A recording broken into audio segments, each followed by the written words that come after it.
ดีพี่น้องมื้อนี้บ่าวใช้คำชาแนลเข้ามาบ้านโพนสมพงษ์ก็เลยว่ามาแวะ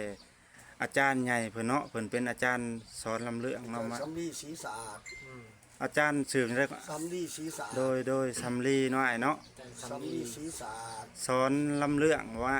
นักแต่งเพลงนักแต่งกลอนสอนหมอลำต่าง โอ้โดย ๆส โด อน ย หลายวงมีลูกศิษย์2-300โดยปกตินี่อ้ายนี่อาชีพของอ้ายเนาะนี่เนาะ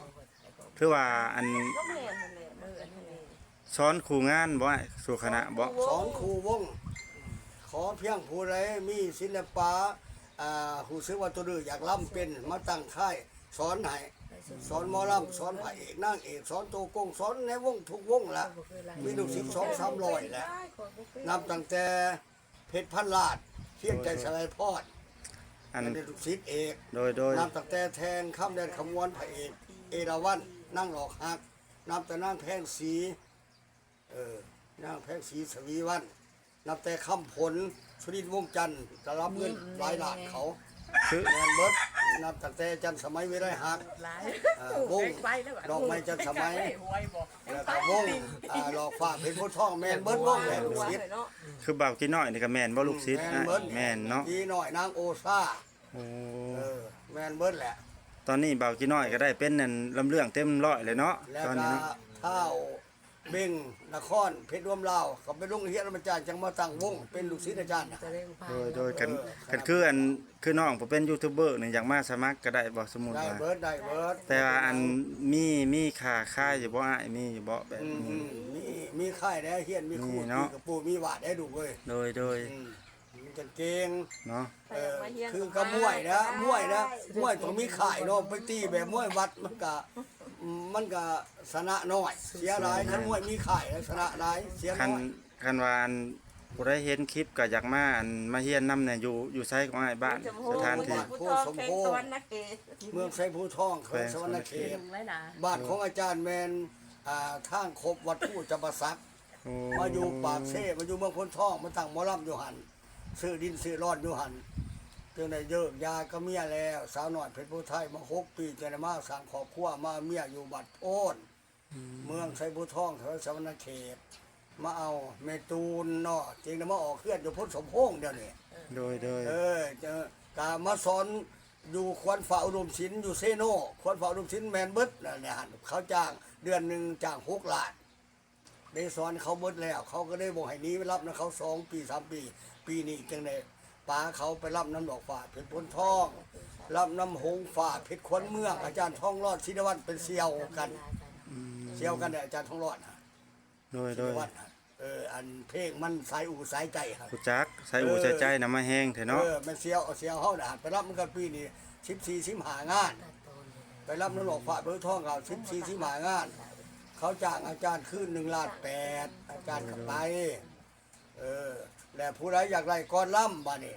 ก้อนล่ำเป็นก้อนละ100,000เท่านั้นขายบ่ได้แพงเพลงหันแม่นเพลงคันผู้อื่นก็4-5แสนนะเพลงแต่วันขายทุกสิเตมันกิน150,000เพล มี ง โอกาส ก็ให้อีต้นเขา โดย150,000กีบนี่นะว่า เท่านั้นก็ให้ ก็เดียวแสน คัผู้อื่ก็หวยเพลงหนึงก็500,000มันก็เพลง โดย คันก้อนล่ำหันก็3-4แสนแต่ว่าคันทุกสิเตก้อนละ100,000ก็ให้เพราะว่าเฮาอายุซ้ำนี้นะบัดสุดท้ายอายุ6-70แล้วเนาะ อยากได้ลูกศิษย์ได้หลายเขาตายไปเขามารับงัดยังดี ถ้าอาจารย์คิดแนวนั้นเราอาจารย์อย่างไรศิษย์ได้หลายจังหวัดลูกศิษย์อาจารย์มีอยู่ประมาณอยู่300สิมีอยู่เพียงเวียงไส้พระอินไตรมันล่ำกับเอราวัณแล้วก็มาออนทอนแก้วแม่นหมดแหละแม่นเฮาสอนหมดอ่ะพวกนี้ตำนานใหม่เพชรพระราชไส้หั่น โอ้แม่นบ่นะค เขา รับ ได้สอนหั่นรับน้ำกันอยู่ เผ็ดสุด นี่ก็อาจารย์บ่ได้สูงไปน้ำเขาอาจารย์ลง มา จั ลำบ้านขอชุดไทย เผ็ดโซกไส้ก็แม่นบ่ เพชรสงสัยเนี่ยเขาบริสอนเขา โอ้ แต่ว่าอีอันติมมากกับซ้ำลูกศิษย์อยู่เขาก็ให้คนรับมันอยู่ โอ้ อีติมมากอยู่เมืองท่าบางทองอันบางไปรับนำมา โดย เขาไม่เห็นน้องไหวสบายดีจ้าดูแล้ว โดย ติมมากก็ได้ อันนั้นจะเป็นคณะของพระเจ้าต่างหากบ่นั่นน่ะ คณะเขาเจ้าต่างหาก เพชรสงสัย มันก็ นะ ส่วนเขาดูบางปีเขาปาเมียมาอาจารย์มาตั้งกับข่อยนะอยู่เมืองสงขลาเนี่ยว่าสัตว์เขาบ่ได้ไปตั้งเพราะเขาว่า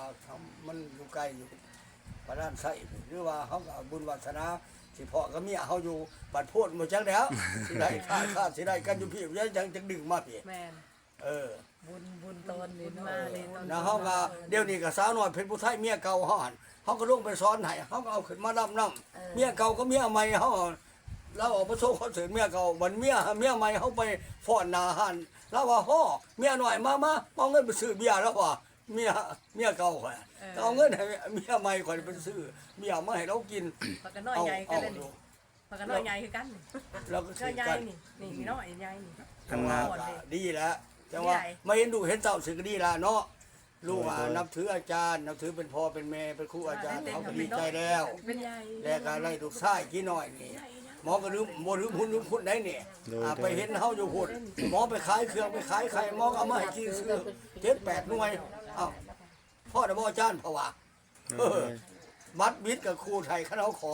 กี่น้อยคุณบัตรอาจารย์เว้ยมันก็ให้โลดก็ถือว่าเขามีบุญคุณต่ออาจารย์เขาเป็นลูกกตัญญูผู้จักควบกับอาจารย์นับถืออาจารย์นับถือพ่อถือแม่ดีนะลูกเอ้ยจังว่านับถือต่อไปเขาประกาศว่าเฮาอยู่บ้านโพนสมโพงเมืองไซผู้ทองแขวงสวรรณเขตผู้ใด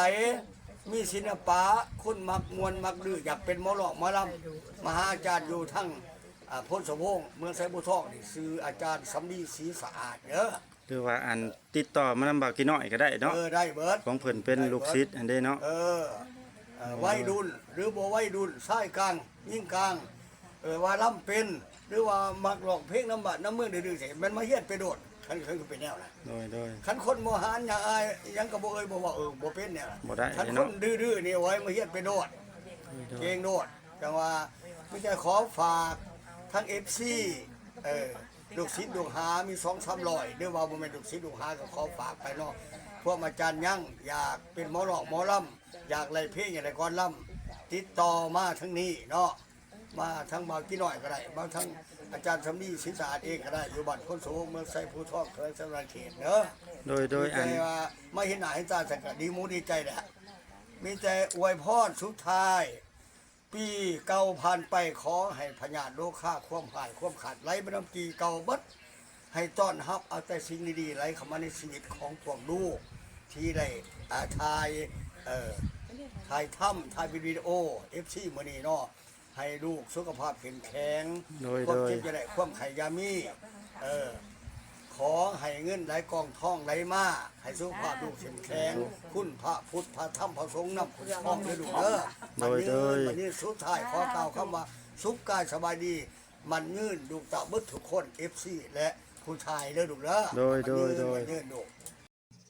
เอามานี่ฝาก FC ก่อนลำเตยก่อนนี้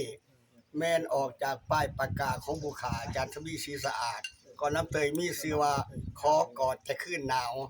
คืนฮ้อนบ่กอดเด้อขอกอดแต่คืนมะนาวขอกอดแต่คืนมะนาวกอดน้องชั่วคราวบ่ทำให้เสียกอดน้องคือลูกคือเมียรับรองบ่เสียทั้งในทั้งนอกอันนี้ขอบอกแต่เพียงอุ่นกายหนาวกายหนาวใจเต็มทนกอดไปโดนอายอุ่นยังมีคืนนี้หนาวคักอีดีกอดน้องคนดีอายสีอุ่นๆที่ว่าทำบุญสงสารเมตตาที่ว่าทำบุญสงสารเมตตายับเข้ามาเลอะล่ะแพงควันตาอย่าเว้าอย่าจมกอดขึ้นเดียวขอให้พี่มุมโอ้ยพี่มุมกะสามแจงจังสิปะทางน้องขวัญตาบ่ทำแนวอื่นก่อนอยู่บดคืนกะสามแจงกะสามแจงกอดแห้งๆสามมันแจ้งหน้ามนทุ่มผ้าห่มกาคนผืนมนใหญ่ๆคืนมันหนาวอายขอกอดควันใจสองแขนกอดกันไว้หันใจใหญ่ชี้งานกันให้น้องหันมาพี่กอดน้องคนดีถึงกอดถึงเศร้ากอดขึ้นมาหนาวจากข้าวก็ได้ขอเพียงไก่มอมพนังกอดบ่ห่างเสียงข้างเฝ้าเลิกมาหนาวมือเศร้าผ้าห่มเมียสิจมทั้งบ้านก็สร้างเปิดหน้าต่างมันแจ้งเจ้าขอบใจเศร้าหนาวเดี๋ยวคืนนี้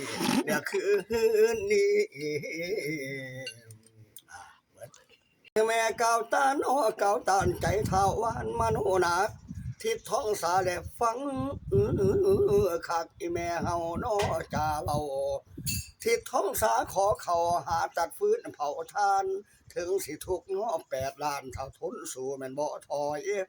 แม่เอ้ยแม่เลี้ยงมาแต่น้อยจนเฒ่าใหญ่เต็มกะเสียดน้อละแม่ลูกสิเพียงแพ่งทนถึงว่าจนก็ทนได้คุณของมันดาไทยสามภูเขาเก่าบ่ทองยายเอ้ยยายลูกขอย่อขึ้นใส่เก่า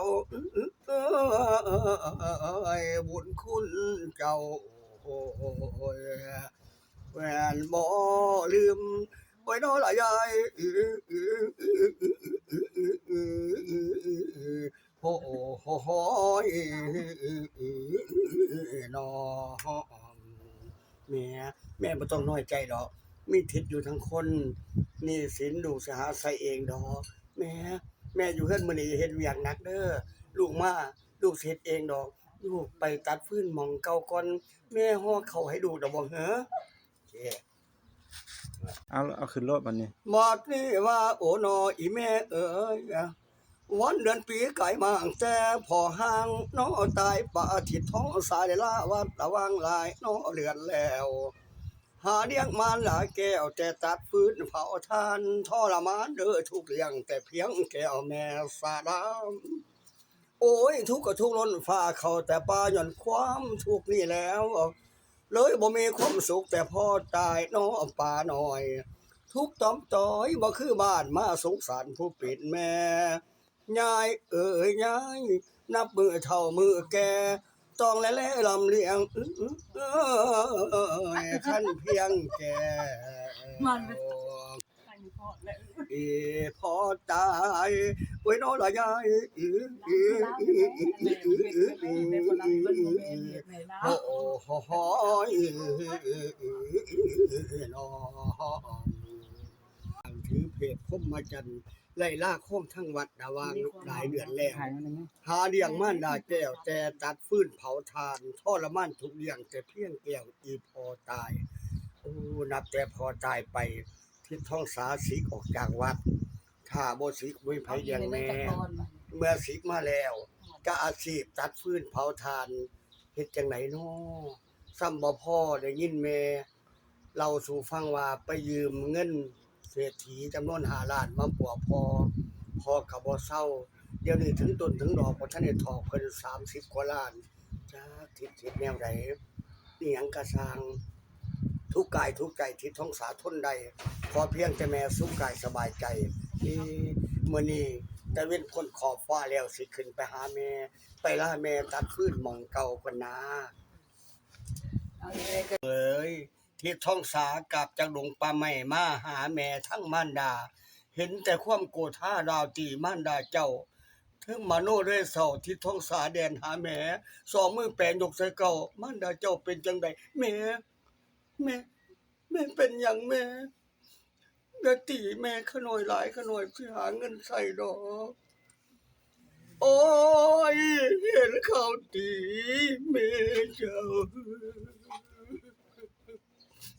โอ้ยเห็นเขาตีแม่เจ้าท้องสาลาวน้ำตาไหลเด้อนอ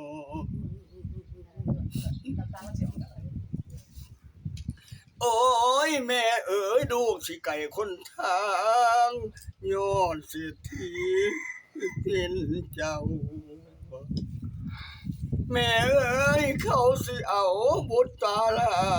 ที่ท้องสาไก่จากแม่โอ้ยไก่จากแม่ที่บ่อยากจากแม่โอ้ยทุกข์กะทุกข์อ่อนแท้ขอนำเจ้ายาสุตีขันอาสาไปใส่นี่เอาแห้งโอ้ยขันอาสาไปใส่นี่เอาแห้งงานไปแลกเพื่อน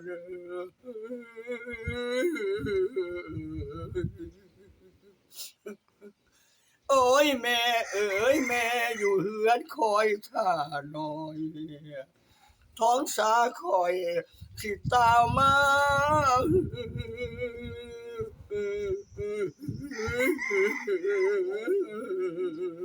โอ้ยน้อแม่น้อ น้อแม่ท้องสาวบ่อยากจากแม่ไปถ้าท้องสาวบ่ไปหนีสินถ้าสิทีมสิบ่จบบ่เอื้อนแม่ท้องสาวไปก่อน โอ้ยไปก่อน ลำเสียงสดเด้อพี่น้อง เพราะว่า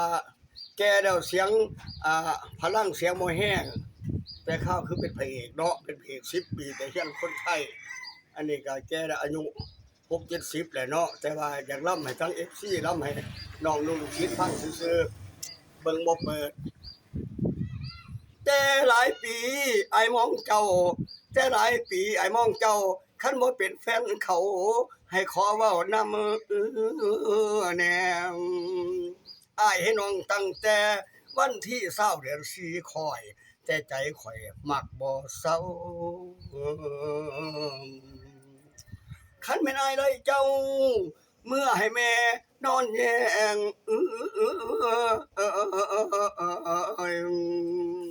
แม่นสิแพงคือคำมาสิดมน้องโอ้ยคำมา